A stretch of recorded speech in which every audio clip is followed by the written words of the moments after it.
I should be writing number 504. Recorded live during a video crowdcast.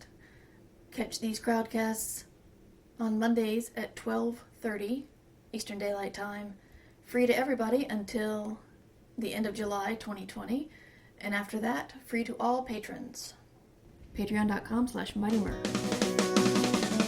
But I should be writing.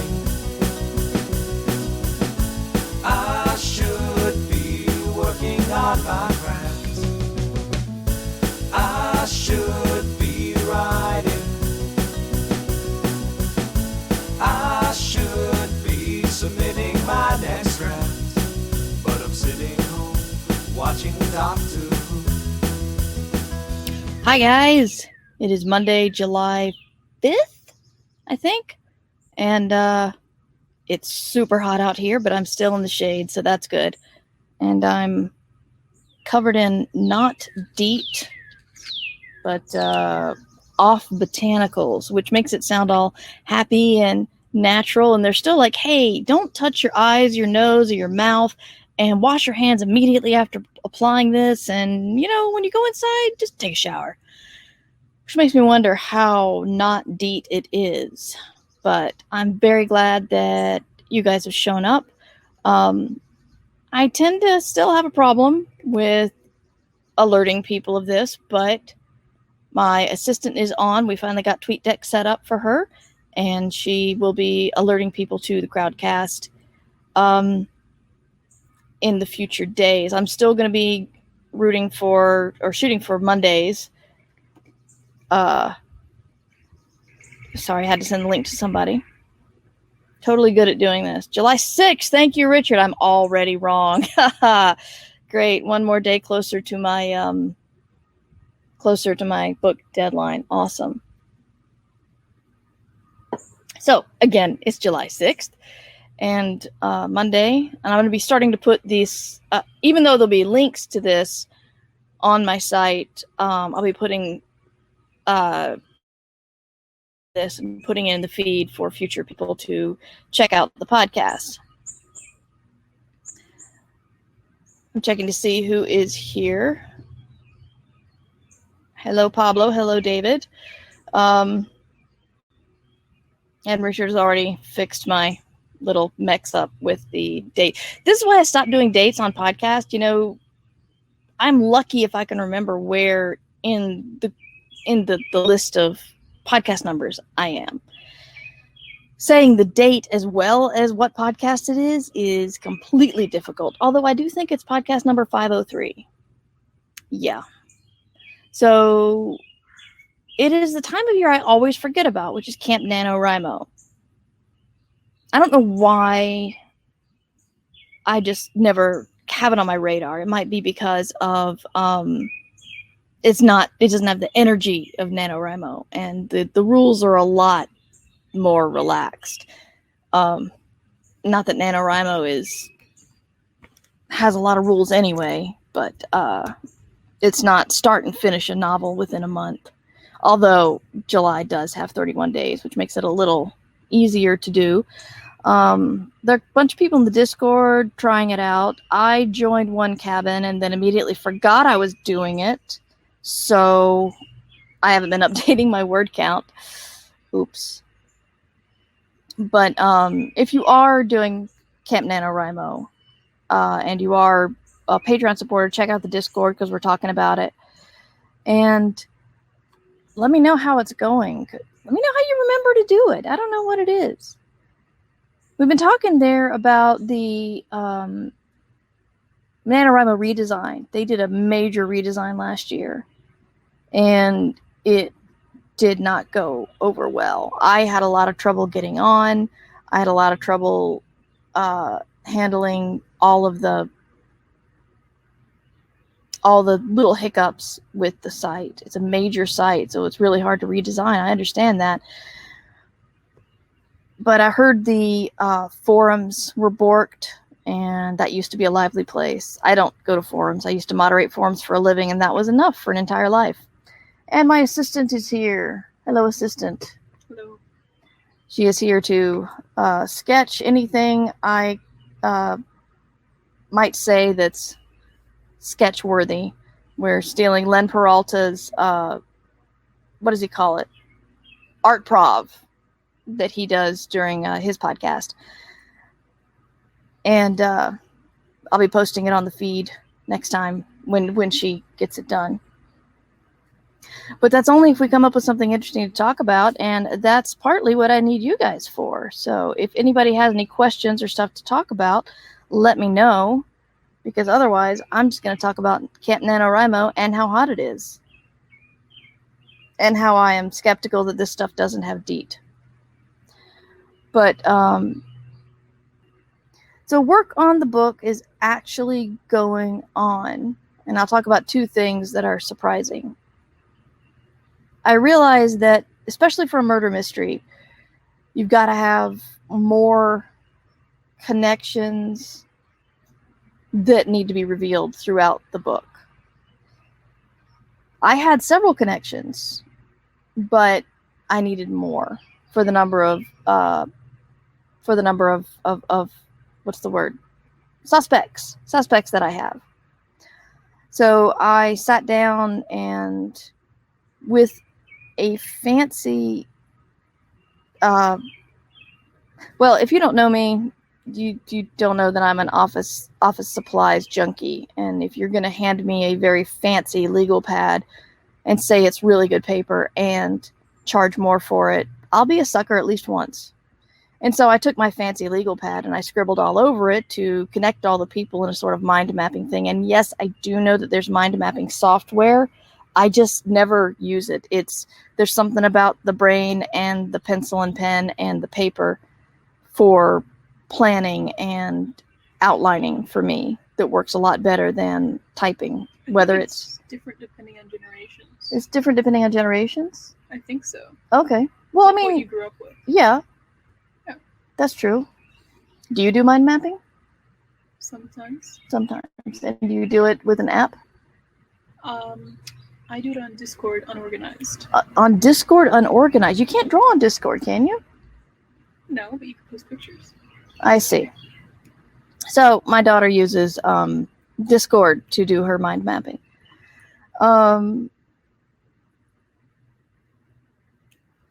So I sat down with my fancy pen and paper and just wrote out everybody's motives and secrets and connections that they have with each other that's going to have to come out in the book. And I felt a lot clearer and a lot better. No, doggy can't sniff, not deep thing. So Jenny wants to know my favorite crime or mystery writers. Funny thing is, I haven't read that many. I read and watch a lot of Agatha Christie. And usually when I read and watch this, interested and confused to the changes they make. We watched Ordeal by Innocence. Ordeal by Innocence? Was that it? Was that the really good 3-parter? Yeah. Yes. Yeah, we watched Ordeal by Innocence this weekend. It's a 3-part, 3-hour, I think it's on Amazon Prime, Agatha Christie retelling, and it was really good. But then I'm reading the book now and discovered that they changed a lot, including the murderer. Hey, Michelle. Yay, Michelle's here. Michelle and I would have lunch sometime if we weren't in a pandemic. And Todd's here. Hey, Todd. So, yeah, I love Agatha Christie. She's not best with character creation, but she's really good with tying lots of stuff together. And kind of like, one thing that gets me is that the people who commit these murders do it in an almost brilliant way, because you have to have the brilliant crime solvers fix it or solve it, which is just like the Death on the Nile is so convoluted. I can't believe that I had some disbelief suspension problem, but it was still, she pulled it off. She's Agatha Christie. But I recently started reading Lucy Foley and devoured her stuff. I read The Guest List. I think I talked about that last week. And I just finished The Hunting Party. Yes, Jenny. And those are two very good don't use a lot of mystery tropes. I like The Guest List better than The Hunting Party. The thing is, after reading The Guest List, I had a sense of how she structured her books. And when I saw that The Hunting Party was structured like The Guest List, I figured it out a lot faster than The Guest List. So I like her style, but I'm a little worried that if she doesn't change it up, she will fail to keep people guessing. But still, even though I knew pretty quickly who the murderer was and who the victim was in The Hunting Party, it was still very well told. And the situation with the murderer, if anybody's read it, they know what I'm talking about, was sufficiently fascinating. So Lucy Foley's recommended mainly because she breaks the tropes. You know, like I said, she doesn't tell you who the murder victim is until well into the story. So you have to guess, as it does time hops. You have to guess who the people in the present day are talking about when they're saying, "Oh, I found the guest's body." We have to tell all the other guests that this person's dead. And then halfway through the book, a current day, they might drop a pronoun. So then you can start guessing who the murder victim is or the murderer is. So it is an interesting style and not one I've seen before. The Guest List, adding it to the TBR pile. Yeah, the people in The Hunting Party there weren't a lot of people to root for. It was, not nice people. Wondered why they were all friends, actually. I guess they are nicer. Yeah, they're nicer. I think the murder victim is much more of a, well, that person deserved to die than the Hunting Party victim. Sorry, I have to keep hydrated. It's hot out here. One thing that's interesting, if anybody's read more of Lucy Foley's stuff, if it sounds like she's got two romances that seem to have the kind of murder mystery connection thing, and then the two straight murder mysteries. And since I'm trying to do more murder mysteries right now, I'm hesitant to read her other two, even though I just zipped through The Hunting Party and The Guest List because they were that good. But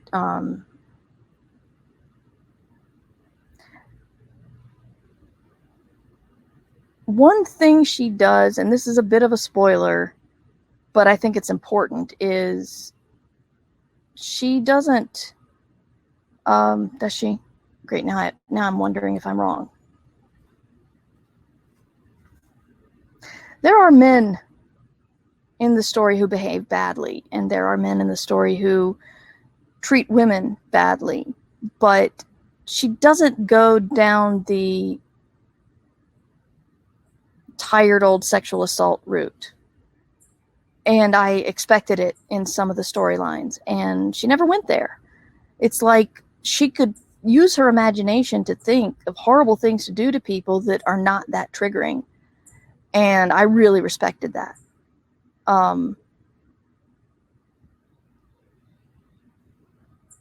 It's one thing that's really funny about Agatha Christie retellings is a lot of people want to put sex or homosexuality as a secret that is shameful to be revealed, or incest into her stories. And I haven't read all of Agatha Christie stuff, but I'm pretty sure there's no incest or secret gay stuff or not a lot of sex. What's funny is in the Caribbean one, Miss Marple rents her house to a gay man, but that's only mentioned in like passing. And she talks about how people are so concerned and shamed about sex, almost as if they had just invented it. And it says when Miss Marple was younger, there was plenty of it. And I think that's a really bold move for a spinster, an old spinster in the 40s, to say, yeah, there was plenty of sex when I was a child. Not child, younger woman. But she doesn't actually put a lot of it into her books. I think there's some where it sort of fits. And so the more racy television of today wants to put it in. But other times it's just kind of, hey, let's make this more exciting for a modern audience and throw in some sex. Did you miss the question you asked in Discord already, Alex? No, because I didn't see it yet. So I appreciate you asking the questions. We are behind in posting Ditch Diggers, but I want to do a shout out to Alex for giving us some direction in the latest episode of Ditch Diggers, because we had to talk about some tough stuff that came up in science fiction and fantasy last week and the week before. Okay, best tips, tricks, and tools you found for breaking editing down into manageable chunks. I really wish I could answer that. I really don't know. A lot of my new novel has to be a rewrite. Yeah, I don't know. I'm sorry. It's like there's just it is not the part of writing I prefer. And it's funny, I've talked to my friends Chuck Wendig and Adam Christopher, and they love rewriting. It's their favorite part. Writing is the chore and rewriting is the happy thing. I think what I need to do more of, I'm trying to learn some lessons in my current rewrite, is make a lot of notes on what's working and what's not working. And I think I need to solve these problems away from the computer, which is weird because I usually get my best ideas when I'm writing. But that's like, I'm realizing there's a difference between plot ideas and solving problems within the plot. And you might have missed it earlier when I was saying I did a lot of scribbling on a notepad this last weekend about all my characters and how they're connected and where there are secrets and who has grudges, etc. And that made it so much clearer in my mind. So I'm rewriting the stuff I've already rewritten just to make sure I throw in the right foreshadowing, I guess, or references that need to be in the book, or don't want to get something wrong. I always feel like I have to rewrite. Yeah, this is something I'm going to have to rewrite. I'm trying not to psych myself out. Thinking I need to figure out a way to outline after written so I can track my plot better. I've done that. It's actually really useful. If you take an existing work and outline it, then you can maybe see the story beats better and see where things might slow down, or maybe where a certain chapter would go better in another place. So I found myself, I also did a lot of restructuring and writing on Post-it notes. So I wrote down all the chapters I wanted, and then moved the Post-it notes all around to decide where in the story different parts were going to appear. And that actually helped a lot. So I think outlining and restructuring and just making a lot of notes and wasting a lot of paper and hurting our planet more is the way to go for rewrites. What do you think? No? She doesn't want to be involved in this conversation. Did anything else come up in the Discord since I was neglectful in the first place? Where is it? There it is. Process for deciding the POV of what you're writing. Todd, that is very important and very difficult. I've talked about POV before and how it tends to make people sympathetic because you're seeing the world through their eyes. You're going to sympathize with a terrible person if you see the bad things in their lives from their point of view.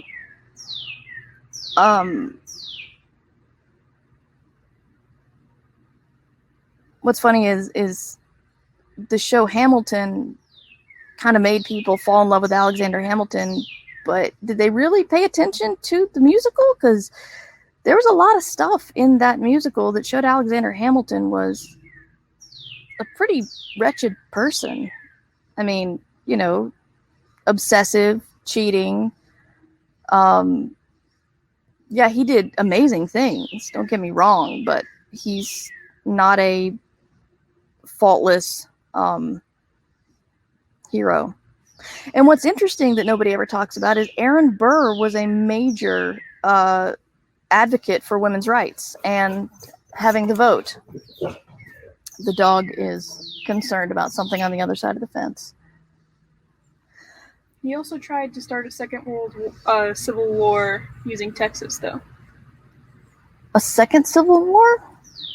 No, Aaron second Burr? one. No. No, I'm sorry. He's tried to start a civil war. Yeah, tried to start a civil war. I'm not saying he was good either, especially because he shot and killed somebody in a duel. I'm just saying that Aaron Burr had some good points that we don't look at. But I mean, think about it. If Hamilton had been from Aaron Burr's point of view, you would have seen exactly how obsessive and cheating Hamilton was and how Burr was just stymied at every turn.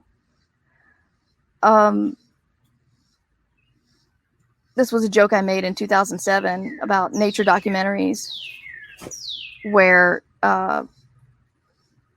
you always root for whoever the nature documentaries decide to focus. If you focus on a cute deer fawn, then the terrible, terrible wolves are awful when they go to kill the fawn. If you focus on the deer, then it's really sad when the deer are starving in winter and you hope that they can find food, knowing that food is probably going to be a deer. Dogs are gross. Sorry. So it's also something with things like Breaking Bad, where Walter was a horrendous person, but people rooted for him and everything because it was his point of view. So along the same lines, Jaime Lannister never really became sympathetic until we got his point of view. So that was another interesting turn. So choosing point of view, I guess you want to decide who you want people to sympathize with the most. Point of view can help. Something I'm considering helps hide mysteries, because if you tell the story from one person's point of view that knows the secret, you can keep stuff secret, but it almost feels like you're very obviously doing so.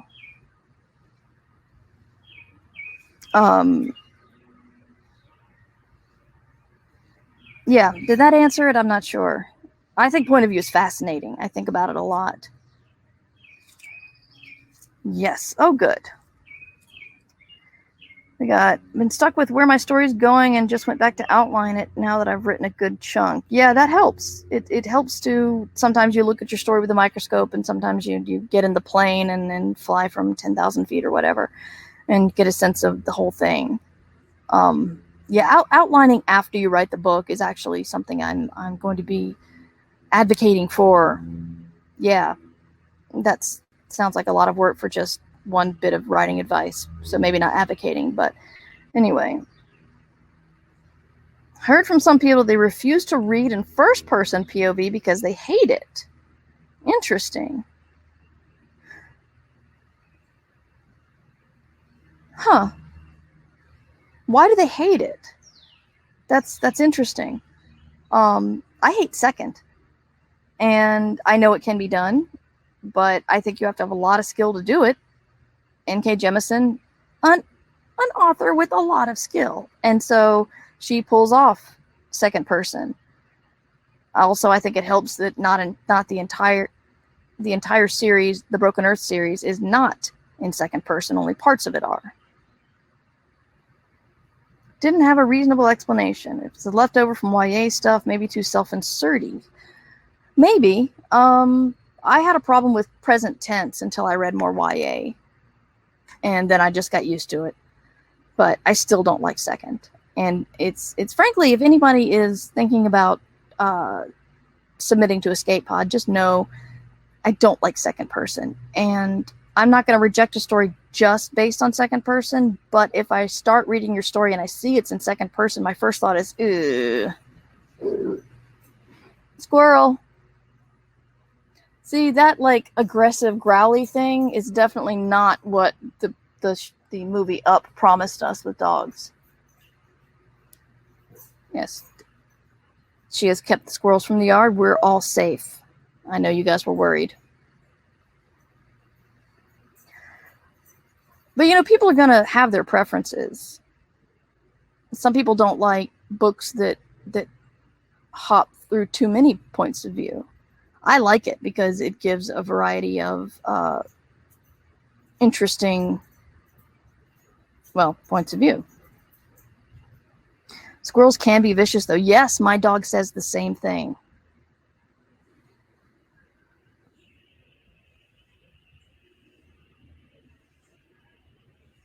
I don't know if this is point of view or just I've been thinking about something recently, and that's,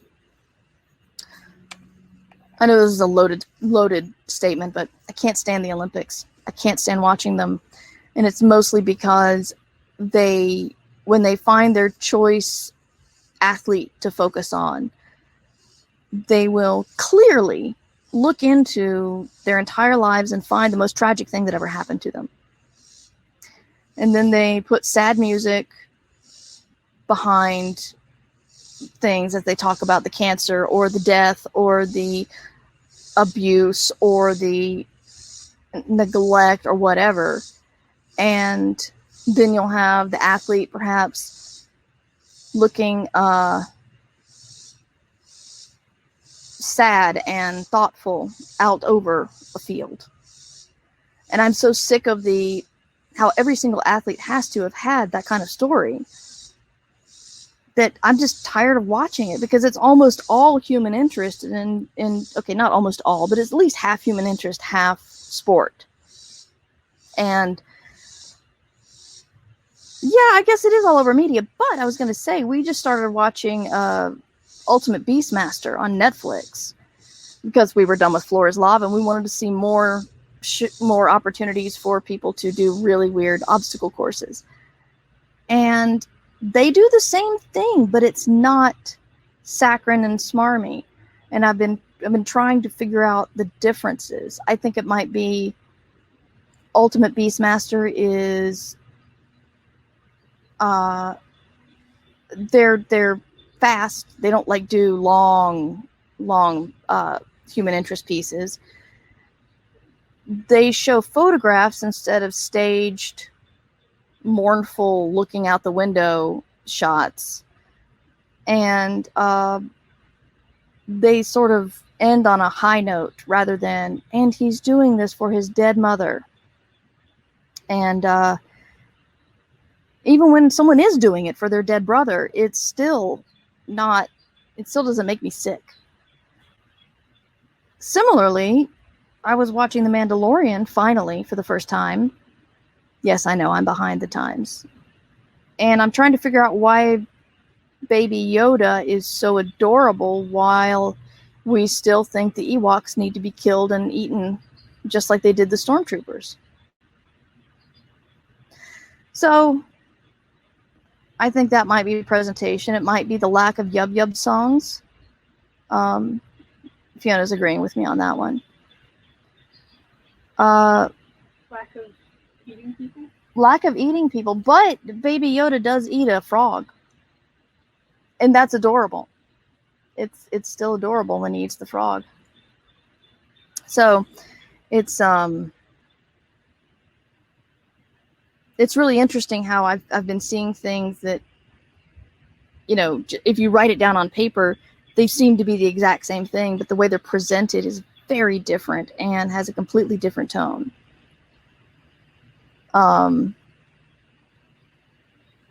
Which is not really point of view, but it is all about presentation. So I unfortunately am not going to be able to go my whole hour, partly because it's hot and also because my battery is not full, unfortunately. Baby Yoda videos got me out of a slump last Christmas. Didn't even watch The Mandalorian. Yes. My favorite Baby Yoda video was the one where he's in the cockpit with the Mandalorian and keeps flipping a switch, but then somebody put the drop a coin to your Witcher song. So Baby Yoda kept turning on the bard singing, and the Mandalorian kept turning it off, and he kept turning it back on. And it was the mix of those two shows that made me very, very happy. So any further questions? I'm going to have to end this soon. But I really appreciate people coming out. This is a lot of fun for me. It's a change of pace. It's getting outside, which is supposed to be good for you for some reason. I'm not sure. And lets me watch the dogs cavort and keep the squirrels out of the yard. And I really enjoy doing it. So I hope you guys are enjoying it. Hopefully we can get more and more people here as I manage to promote this more and more. If there's anything else you guys want me to talk about in the future, if you have a question you want me to talk about live, send it to me and then mention it that you want me to talk about it on the live crowdcast. And yeah, I guess that's it for me. Anything you want to add, kiddo? No? Okay. You're going to be my, who is it, Paul Schaefer? Is that the guy? I can't even remember. I know you don't know. Anyway, he's the band director of The Tonight Show or one of the late night shows, but it was a long time ago. Anyway, thank you guys all for coming, and I will hopefully see you next week. Around same time, same channel, and you guys are awesome for showing up and keeping me entertained. So take care and have a good week and stay healthy. Wash your hands, wear your mask. Even though it's summer, there's still terrible stuff going on. So be careful. And I will see you next time. Bye. Remember, you can support the show at patreon.com/mightymur. I should be writing theme music provided by John Anelio. You can find more about him at johnanelio.com. This podcast is distributed under a Creative Commons Attribution Share-alike license.